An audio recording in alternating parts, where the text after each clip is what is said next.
तुम्ही ऐकत आहात रेडिओ शुगर 90.8 FM जिंदगी स्वीट हो जाए आणि मी तुमच्यासोबत आहे आर जे स्वरा. आणि आज रेडिओ शुगरवरती बोलण्यासाठी माझ्यासोबत आली आहे प्रकाश पब्लिक स्कूलची विद्यार्थिनी भक्ती भोसले. तर भक्ती, तुझं रेडिओ शुगरमध्ये वेलकम. थँक्यू.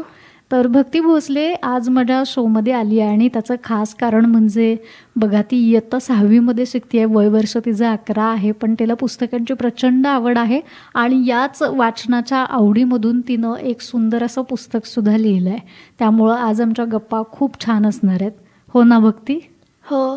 तर भक्ती, मला सांग की तू हे जे वाचन वगैरे करतेयस तर त्याची आवड तुला कशी निर्माण झाली? माझ्या शाळेत माझी सगळ्या मैत्रिणी घरात जशी पुस्तके होती तशी आणत होते आणि त्या गोष्टींच्या पुस्तके मला वाचून खूप छान वाटायचं. मग मी घरी पण जायची आणि अजून पुस्तकाचे संग्रह वगैरे असायचे ते वाचायची मी. म्हणून मला आता आवड आहे. अच्छा, मग तरी आतापर्यंत किती पुस्तकं अशी वाचली असतो? इंग्लिशमध्ये तर बरीच वाचली आहेत, पण मराठीत 3 वाचले असतील. तर मला सांग की आता आपल्याला खूप पुस्तकं वाचलीत ना की खूप जसं छान वाटतं तुला, असं तू म्हणतेस तसं ना काही मुलांचं असं होतं की पुस्तक वाचताना त्यांना बोर होतं, झोप येते, असं पण बरेचदा होते. तू बघत असशील ना, किंवा एखाद्याला अभ्यास करणं म्हणजे स्टडी करणं सुद्धा बोरिंग वाटतं कधी कधी. तर अशा मुलांना तू पाहिलंयस का कधी?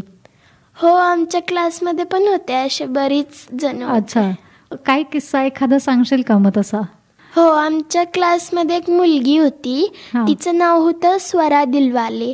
मग काय झालं की आमच्या जेवणानंतर एक दिवस SSTचा पिरियड होता आणि त्या मॅम खूप स्ट्रिक्ट होत्या, श्वेता मॅम. मग तिला आता जेवल्यानंतर अशी सवय होती झोपण्याची, जसं आपण उन्हाळ्याच्या सुट्टीत करतो. आणि मग सगळी मुलं मॅमची क्लास ऐकत होते. मॅम अशा गोष्टी वगैरे असंच सांगत होत्या आणि मग ती झोपली आणि मग मॅमने तिला उभं केलं आणि ती उभी राहून झोपली. ओ अच्छा, भारी होता किस्सा. मग तू जेव्हा असं पुस्तक पहिल्यांदा वाचायला घेतलंस तेव्हा तुला पण असं सुरुवातीला झालं का की पुस्तक वाचताना झोप येते किंवा बोर वाटते असं? हो, म्हणजे काही पुस्तकांमध्ये मला असं एकदम इंटरेस्टच नव्हता, म्हणून असं वाचायला नको आधी वाटत होतं. मग नंतर जेव्हा मी ते इमॅजिन करायला लागली मग तेव्हा मला असं वाटलं छान आहे ही पुस्तक. ओके, तर मग हे तू सगळं कुठून आणि कसं शिकली आहेस की पुस्तक इमॅजिन करणं, नको असलेलं पुस्तक ते सुद्धा तू आवडीचं करून घेतेस आणि वाचतेस? म्हणजे मी एक पुस्तक वाचलं, त्याचं नाव होतं प्रतिपश्चंद्र. त्याची स्टार्टिंग वाचून मला असं वाटलेलं की मी हे पुस्तक का घेतलं असेल वाचायला. पण नंतर मग मी लाईन्स वाचत वाचत त्याला इमॅजिन करायला लागली, बघायला लागली आणि मग पुढं कळालं की अरे ही गोष्ट पण छान आहे. अच्छा. तर मग आता हे पुस्तक वाचन वगैरे तू करतेस, मग आता शाळेतला ढीगभर अभ्यास असतो, हो की नाही, भरमसाठ, आणि मग हे पुस्तक वाचन, ह्या दोन्ही गोष्टी कशा मॅनेज करतेस? कधी कधी वाचतेस, कसा टाइम काढतेस? म्हणजे आमच्या स्कूलमध्ये 5वीच्या आतली पोरं 1st to 4thला लास्ट पिरियड असतो 8th वाला, तो होमवर्क पिरियड असतो. मग जेव्हा मी बारकी होती त्या एज ग्रुपमध्ये, मग तेव्हा मी त्या होमवर्क पिरियडमध्ये होमवर्क करायची आणि मग घरी जाऊन बुक्स वाचायची. पण आता मोठे झाले की तो पिरियड नसतो, म्हणून उन्हाळ्याच्या सुट्टीत आणि जेव्हा होमवर्क देत नाहीत संडेजला वगैरे असं वाचन होतं. ओके, मग आता घरच्यांना माहिती आहे का तुला वाचनाची आवड आहे? हो, सगळ्यांनाच माहिती आहे असं. अच्छा, मग असं कधी तुला सरप्राईज म्हणून कोणी असं बुक्स वेगवेगळे गिफ्ट केलेत का? हो, माझ्या बर्थडेला माझी फ्रेंड अवनिशाने मला रामायणची बुक गिफ्ट केलेली एकदा, ती मला खूप आवडली आहे. अच्छा, मग रामायण आवडलं तुला? त्यातून काय शिकलीस, म्हणजे काय सांगतं रामायण? रामायण एक दुष्ट राक्षस रावणाची आणि रामाची युद्धाची कथा आहे आणि ती आपल्याला पुण्य आणि पापबद्दल सांगते. बरोबर, नक्कीच. तर आता हे पुस्तक वाचन करता करता तुझ्या छान मैत्रिणींचा सुद्धा ग्रुप आहे. मग तू पुस्तक एक सुंदर लिहिलेस आणि तुझ्या मैत्रिणींचं पण कोऑपरेशन आहे, राईट? तर मग हा तुमचा मैत्रिणींचा ग्रुप कसा एकत्र आला? हे पुस्तक लिहिण्यासाठी कशी आयडिया सुचली तुम्हाला? काय सांगशील याबद्दल? म्हणजे माझी जी मैत्रीण नंदिनी आहे ना, ती ऑलरेडीच माझी बेस्ट फ्रेंड आहे, म्हणून तिच्यासोबत तर सारखी राहते. आणि तिला असं माहित होतं मी थोडेफार अशा गोष्टी लिहित आहे शाळेत. आणि मग नंतर तिच्या शेजारी एकदा आरोही बसलेली, मग तिने पण बघितलं की मी काहीतरी करतीये.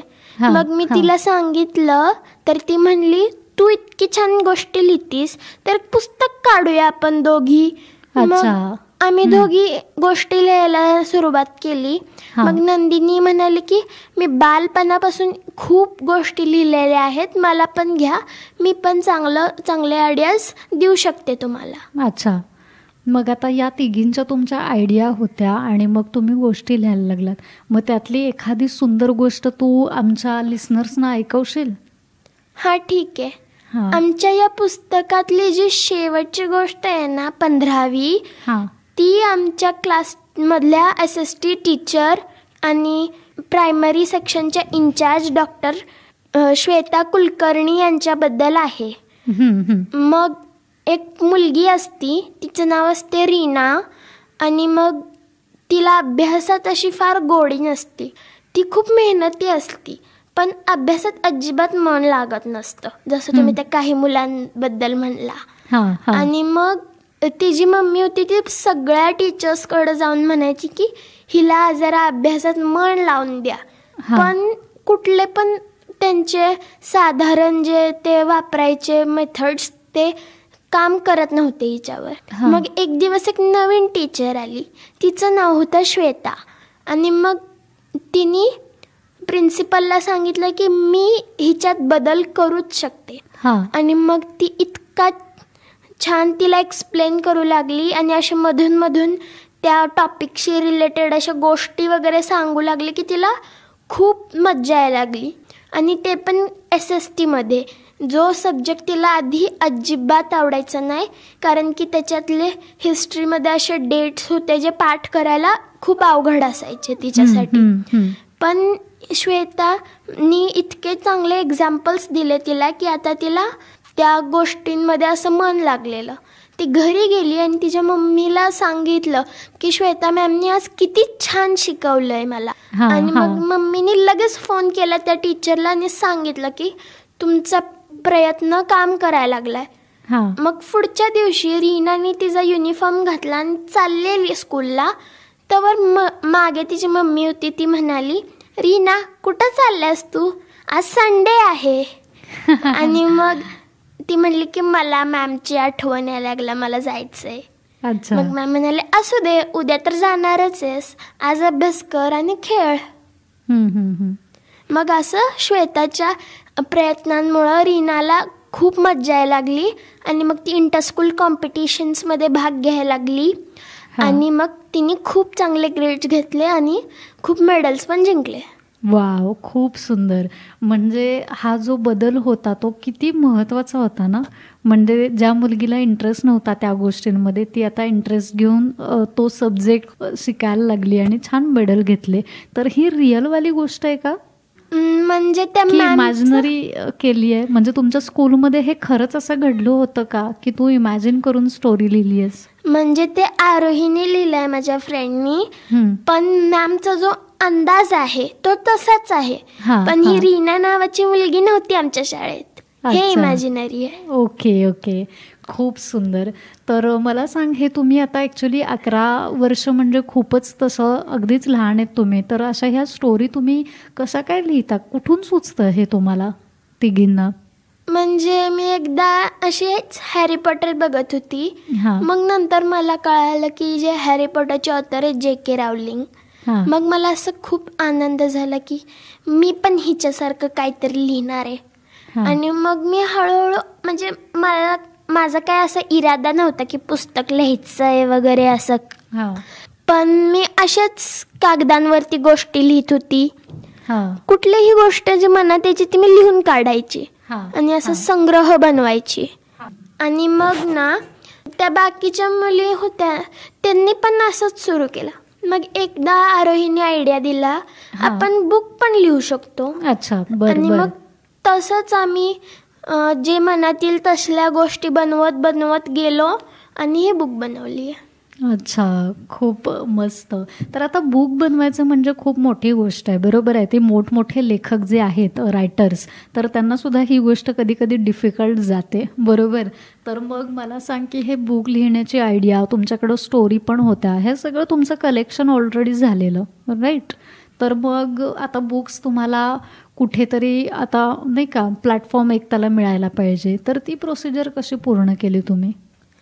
म्हणजे आता ते बुक लिहून झाल्याच्या आधी आम्ही बुक्समधली सगळी स्टोरीज कंप्लीट केलेली.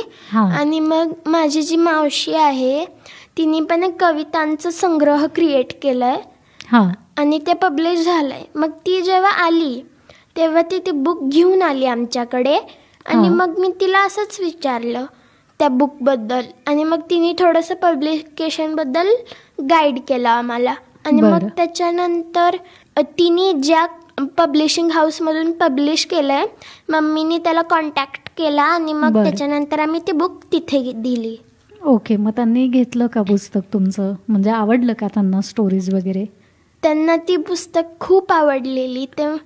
ते म्हणाले पब्लिश करतो आम्ही.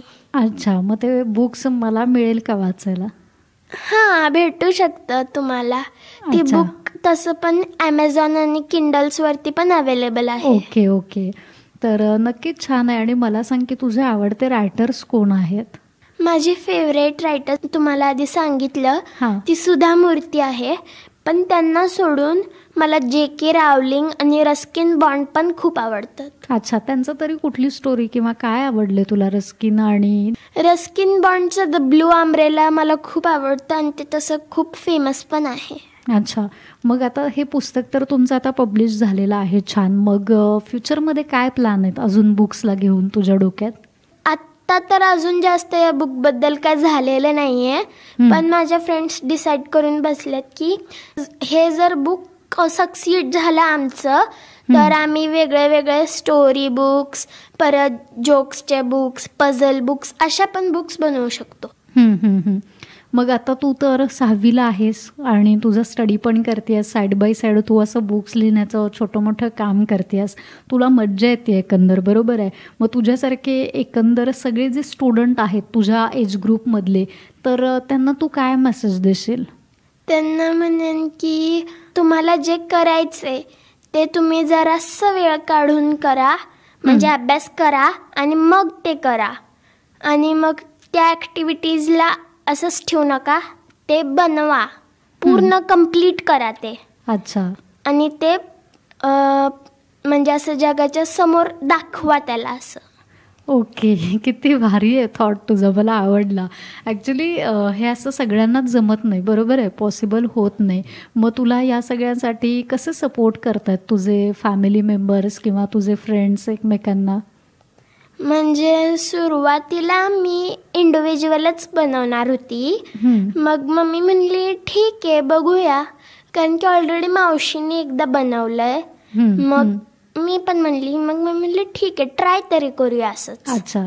मग त्या दोघी पण आल्या, म्हणून त्या दोघी आल्या तर मम्माला आणि माझ्या फॅमिलीला जरा जास्तच चांगलं वाटलं की आता शेअर करून वर्क करता येईल ना, म्हणून. अच्छा, तर मला सांग की आता तुझं स्कूलमध्ये तू शिकतेयस आणि आता बरंच अजून तुझं एज्युकेशन आहे, हो की नाही, ते कम्प्लीट करायचं. तर मग फ्युचरमध्ये तुला काय बनण्याची इच्छा आहे? म्हणजे मला फ्युचरमध्ये फर्स्ट ऑफ ऑल तर एक असं वॅक्सिन सायंटिस्ट बनायचं, लाईक डॉक्टर कृष्णा एल्ला. आणि मग त्याच्यानंतर माझं जे मेन प्लॅन आहे ते मी डॉक्टर APJ अब्दुल कलाम सारखं एक प्रेसिडेंट बनणार आहे. ओ वाव वाव. मग आता हे पुस्तकांचं वगैरे हे कसं करशील? ते पण तुला आवडतं ना? जसं सुधा मूर्ती एक ऑथर पण आहे आणि इन्फोसिस कंपनीच्या त्या चेअरमॅन पण आहे तसंच. ओ ग्रेट.